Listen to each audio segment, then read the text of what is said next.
kayo. Kung kayo man ay nasa inyong tahanan, nasa ibang lugar, o sa inyong trabaho, sana ay okay din kayo at mag-ingat po tayong lagi, lalo na sa panahong ito. This is Joy and welcome to my channel, aiOme TV.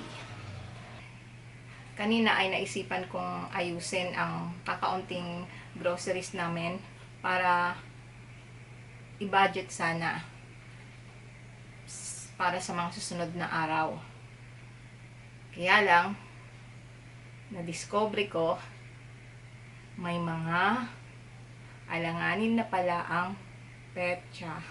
Kumbaga, malapit na ang expiration date at yung iba expired na. Oops. Hindi naman kasi lahat ito ay binili bago nangyari ang pinagdadaanan natin ngayon. Yung iba ay nakatabi lang nung bago New Year pa. At yung iba naman, bigay. At konti lang po, konti lang. Naisipan ko lang gawan ito ng vlog para maging reminder din sa mga iba pa dyan na maaaring hindi nagtitingin sa kanilang mga stocks. Hindi lang para sa sa panahong ito, kundi yung sa pang-araw-araw na na pangangailangan sa tahanan. Lalo na yung mga tulad ko na mahilig magtabi. Magtabi. Natutuwa lang na may nakikitang ilang peraso dyan na dilata, mga ganyan. Ayun. Yung pala, expired na. Anyway, ito yun, nilagay ko sa sandubag para i-unpack ko. Ito, pasta. Wala akong planong magluto ng spaghetti sa panahon ko, pero malamang ay mapapaluto kami. Ang aking asawa magluluto, mas marunong siya. Kasi ito ay mag-expire na by anong dito? August 2020. Ito, puro 2020 ang expiration nito July. So, mas maganda kasi kapag ilang buwan pa bago yung expiration niya ay makain na, diba? Para sigurado. Ito din. Tapos, eto, hanggang April na lang to. Actually, nabuksan ko na to pero hindi pa nagagamit.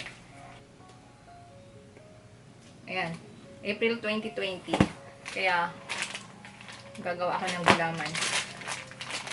Ito pa, gulaman din. Tapos, may breading mix. Ano na ba to? Hindi ko matandaan yung breading mix. Hindi ko maalala. Pero alam ko, pa-expire na rin to. Hindi ko makita Kanina nakita ko. Ay, okay pa yata.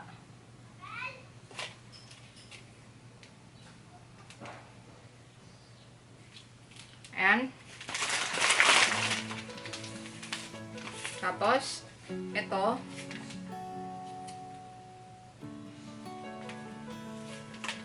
(2020) din ang expiration nito.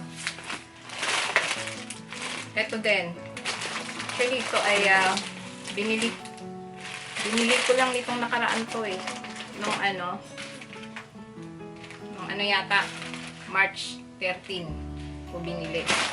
Pero malapit na rin palang mag-expire.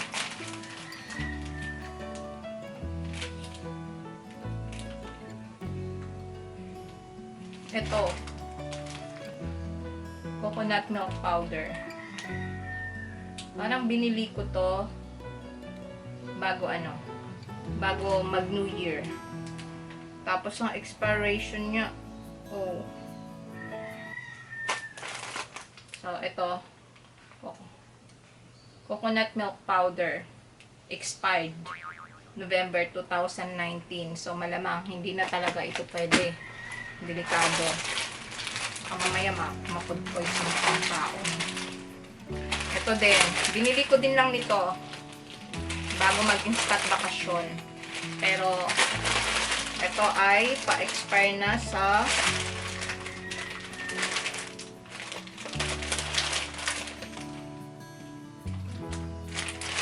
June 2020. Ayan. July. Expiring na. Diba? Kaya, ito naman ay 2020 din. Hindi ko ano yung month. Tapos, pati rin pala to.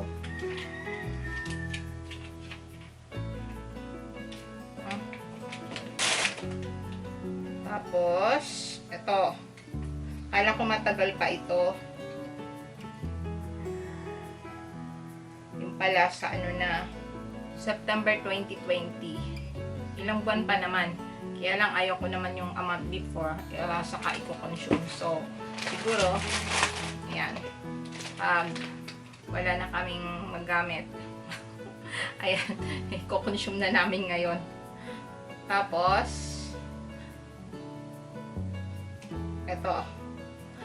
ito, matagal pa naman na expiring ito. August 2021. Kaya lang parang may kunting yupe yung lata. Kaya, kinonsider ko na pa-expire. At titignan ko kung wala namang kalawang. So, malamang pwede pang kainin yan. Tapos, ito din. Ito, nung New Year lang to. Galing sa anak ko. Expiration ay August 2020. So, malamang pang almusal o merienda na lang namin ito these days. Ito, binili ko din bago mag-bakasyon. Tapos, ito, August din. So, medyo matagal-tagal pa naman. Pero, yan, kasama na to sa mga for consumption namin sa lalong madaling panahon. Besides, very limited lang naman talagang budget namin. So, kailangan ay makonsume to. Sayang. O, September 2020. Tama-tama. Halos spaghetti.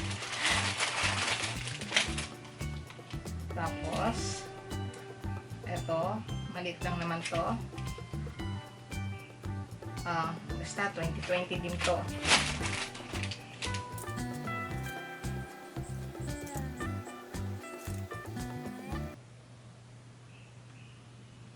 Oh my. Eto, October 2019. Hindi na pwede. Tapos, ito, September, pero parang hindi may konting, napaka-konting lang naman sa lata, nararamdaman ko. Kaya, kasama na rin siya sa high risk. Kasama na rin sa kailangang makonsume na sa lalong madaling panahon. Tapos, ito, breadcrumbs. July 2020. Okay na ang gagamitin to. Bahala na. Tapos,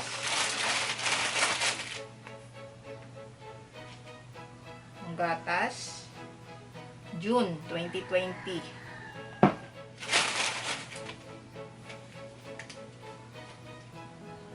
May pa, baking soda. Ano bang gagawin ko dito? Expiration date, October 2019. Expired na rin. Kaya parang medyo matigas na. Parang last year ko binili yan. Tapos, ito. Ba't nandito to? Hindi ko alam kung ba't nandito. Hindi ko makita yung date. Pero, malamang panghalo ng spaghetti.